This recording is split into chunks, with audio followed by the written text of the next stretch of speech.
Ya, Assalamualaikum warahmatullahi wabarakatuh. Selamat malam. Waalaikumsalam, Bu. Malam, Bu. Kita Malam, Bu. ketemu lagi. Gimana nih kabarnya? Semuanya sehat? Alhamdulillah, Bu, sehat. Sehat, Sehat, Bu. Bu. Alhamdulillah. Udah pada makan? Udah, Bu. Udah. Oke, udah pada di rumah ya? Apa masih di kantor? Libur ya, tanggal merah ya? Lupa. Tanggal merah. Oh iya. Lupa. Oh iya, ya udah kita langsung aja ya ke materi. Hari ini materinya masih apa? Masih teori ya. Ini pertemuan keempat terkait sistem pencatatan akuntansi keuangan daerah. Nah, di sini ada akuntansi ini yang pasti teman-teman udah pada tahu bisa digunakan untuk alat perencanaan dan pengendalian. Ada tahapan di dalam perencanaan dan pengendalian. Yang pertama, perencanaan atas tujuan dasar, kemudian perencanaan operasional, lalu penganggaran, kemudian pengendalian dan pengukuran, serta pelaporan, analisa, dan feedback. Nah, ini ada gambarnya nih, ada alurnya. Jadi, perencanaan tujuan, yang pertama harus ditetapkan tujuannya dulu. Tujuannya untuk apa? Kalau akuntansi sektor publik itu tujuannya, apa ya, pasti, untuk kepentingan, masyarakat, ya, kepentingan umum, gitu. Kalau terkait, mencari keuntungan, sebenarnya sih, bisa iya, bisa tidak. Tapi di sini yang terpenting, bisa, digunakan, untuk pemenuhan, kebutuhan masyarakat. Kemudian yang kedua, perencanaan operasional. Operasional berarti terkait, apanya ya, terkait gimana langkah-langkahnya supaya tujuan itu tercapai. Kemudian dibuatlah anggaran. Nah, untuk anggaran itu, pasti, berdasarkan dari, laporan anggaran sebelumnya. Kemudian nanti dari anggaran itu disesuaikan, tujuannya untuk apa. Ya, jadi di sektor publik itu juga dibuat anggarannya. Apalagi pemerintahan. Pemerintahan kan pasti ada untuk pendapatan sama, belanja, jadi butuh penganggaran. Kemudian, dilanjutkan ini, pengendalian dan pengukuran. Kemudian lalu nanti ada pelaporan, analisa, dan, feedback. Nah, di sini, ketika di pengendalian harusnya ada, evaluasi. Evaluasi yang dilakukan oleh pemerintah terkait, eee, tujuan yang ingin dicapai. Nah, kemudian pengukurannya itu ya pasti bisa menggunakan laporan keuangan. Kemudian nanti ini, terkait, feedback-nya ini melihat dari tanggapan masyarakat. Ya, masyarakat memberikan, feedback-nya positif atau negatif, itu tergantung dari, kinerja pemerintah. Kemudian akuntansi keuangan daerah sebagai sistem informasi yang memproses data menjadi informasi dengan proses identifikasi, pengukuran, pencatatan, serta pelaporan transaksi ekonomi keuangan dari entitas pemerintah daerah, kabupaten, kota, serta provinsi. Kemudian akuntansi keuangan pemerintah daerah sebagai bagian dari akuntansi sektor publik yang mencatat dan melaporkan semua transaksi yang berhubungan dengan keuangan daerah. Nanti kita belajar nih ya, cara mencatat dan membuat jurnal, kemudian melaporkannya ke dalam laporan keuangan.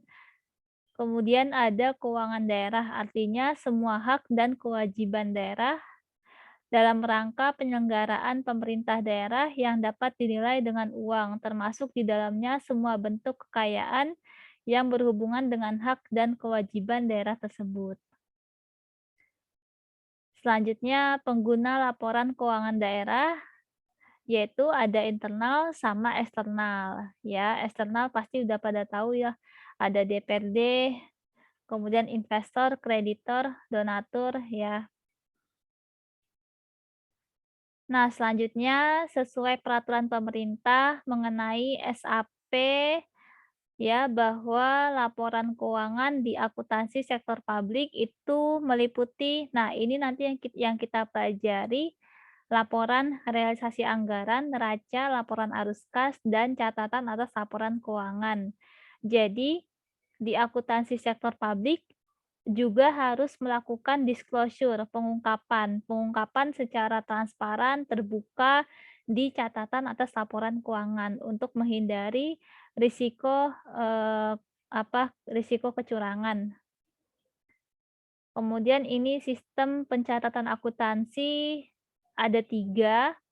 Yang pertama sistem tata buku tunggal, single entry. Single entry ini kurang baik ya, kurang bagus karena, tidak mencerminkan, transaksi yang sesungguhnya.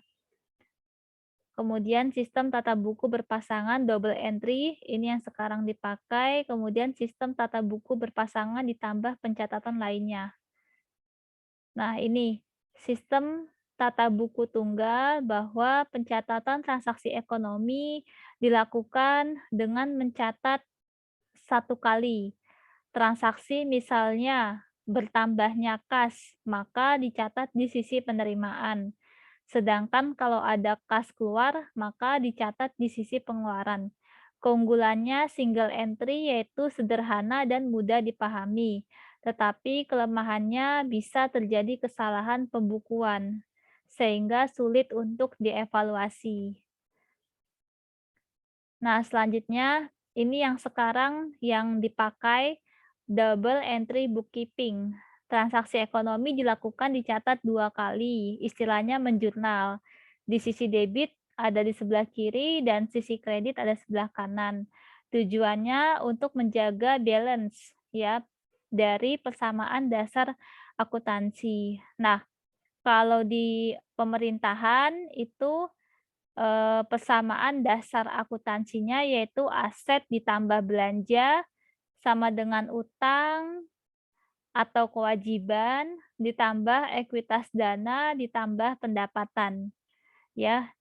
Jadi di sini bedanya, eee, bukan dibilang beban ya, tapi belanja, gitu. Nah, kemudian ini ada penjelasannya nih, persamaan dasar akuntansi ya. Masing-masing akun ada aset, kewajiban, ekuitas dana, pendapatan, belanja, dan pembiayaan. Ini bisa dibaca aja sendiri. Sebenarnya juga udah pada tahu pasti waktu di pengantar akuntansi. Nah, ini nih. Ini saldo normal rekening yang ada di akuntansi pemerintahan. Jadi aset ya, aset bertambah di debit, berkurang di kredit. Kemudian ditambah belanja, belanja bertambah di debit, berkurang di kredit. Lalu ditambah pengeluaran pembiayaan, bertambah di debit, berkurang di kredit. Kemudian ada kewajiban atau utang, ya, di kreditnya bertambah, debit berkurang, ditambah ekuitas dana, kreditnya bertambah, debitnya berkurang. Kemudian pendapatan saldo normal, kreditnya bertambah, debitnya berkurang. Penerimaan pembiayaan, kreditnya bertambah, debitnya berkurang. Ini saldo normalnya ya. Nah, selanjutnya triple entry bookkeeping yaitu menggunakan sistem pencatatan berpasangan ditambah dengan pencatatan pada buku anggaran.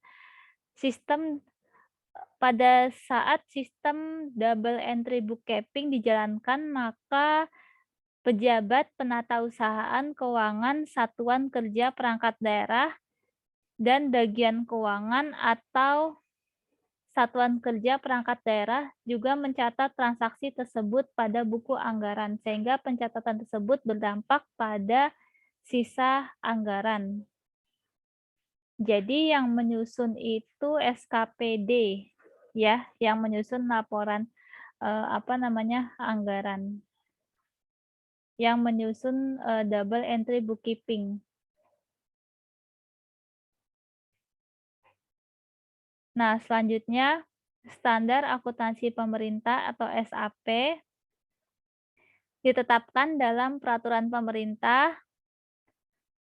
yang diperbarui melalui peraturan pemerintah yang terakhir ini, nomor 71 tahun 2010, ditetapkan standar akuntansi keuangan daerah. Menurut SAP bahwa pengakuan yaitu proses penetapan terpenuhinya kriteria pencatatan peristiwa dalam catatan akuntansi yang melengkapi unsur aset, utang, ekuitas, pendapatan, belanja, dan pembiayaan yang tercantum dalam laporan keuangan entitas pelaporan yang bersangkutan. Ya, jadi kalau di akuntansi sektor publik, dia menggunakan SAP atau peraturan pemerintah. Selanjutnya, siklus akuntansi pemerintah daerah. Ada identifikasi, penjurnalan, pemindah bukuan ke buku besar, penyusunan neraca saldo, kemudian jurnal penyesuaian, laporan keuangan, jurnal penutup, lalu neraca saldo setelah penutupan. Ini sama ya, sama seperti akuntansi secara umum. Nah, ini ada gambarnya nih, ya. Jadi, yang pertama kan dari sini ya, yang pertama dari jenis-jenis transaksi keuangan pemerintah daerah. Dokumennya bersumber dari SP2D, kemudian surat pertanggungjawaban atau bukti memorial, lalu nanti dicatat ke jurnal, buku besar. Dari buku besar nanti bisa dibuat kertas kerja atau pakai buku pembantu langsung ke laporan keuangan. Ya. Yang melakukan pencatatan yaitu APBD ditetapkan oleh Dewan sama realisasi APBD. Nah, laporan keuangan pemerintah daerah. Yang pertama ada laporan realisasi anggaran. Laporan ini mencerminkan adanya perbandingan antara anggaran dengan realisasi di dalam satu periode. Kemudian di sini berisi tentang kegiatan keuangan pemerintah daerah yang menunjukkan ketaatan pada pelaksanaan APBD. Ya, kemudian dengan demikian laporan realisasi anggaran menyajikan pendapatan pemerintah daerah selama satu periode belanja, surplus atau defisit pembiayaan dan sisa lebih atau kurang pembiayaan anggaran, SILPA. Ya. Kemudian neraca sama seperti akuntansi secara umum, dia memuat informasi aset, utang, dan ekuitas dana. Ya. Kemudian ada laporan arus kas, ini terkait arus kas masuk dan arus kas keluar berdasarkan aktivitas operasional, investasi, pembiayaan, dan non-anggaran. Ya, jadi sama nih seperti akuntansi secara umum. Kemudian yang keempat, catatan atas laporan keuangan, ini sama ya seperti akuntansi umum, dia harus dilakukan pengungkapan untuk menyajikan laporan keuangan secara wajar. Ya, ini bukan tugas ya, cuma ini latihan aja. Jawabannya ada semua di ini ya. Nah, ini sekedar informasi aja terkait laporan-laporan yang dipakai di akuntansi pemerintah daerah. Sampai sini ada pertanyaan nggak? Ada pertanyaan kah?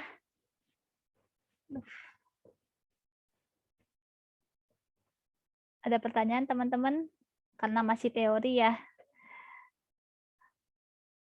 Kalau nggak ada, ya udah kita langsung ke kuis saja ya. Jangan lupa isi forum diskusi ya, isi forum diskusi untuk absensi disiakat.